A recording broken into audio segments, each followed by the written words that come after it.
介紹翻大華咧，XVR 有個，因為佢係高清同軸制式，有幾個制式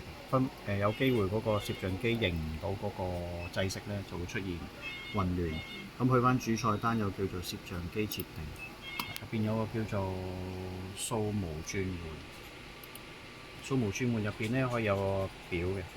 就剔啲咩咧？佢其實原生咧係自動，咁佢其實有4個制式可以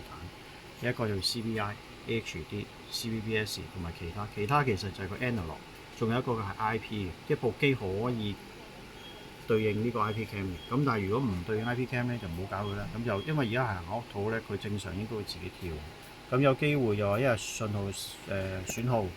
或者一個信號有啲干擾，咁令到佢咧對應唔到。咁如果要對應翻咧，可能要選擇翻手動，即係話譬如你嗰支 cam 係 CVI 或者 HD 或者 CVBS 就剔一剔，喺揀翻嗰個 channel 入邊，譬如3號要做 CVI 嘅，咁你咪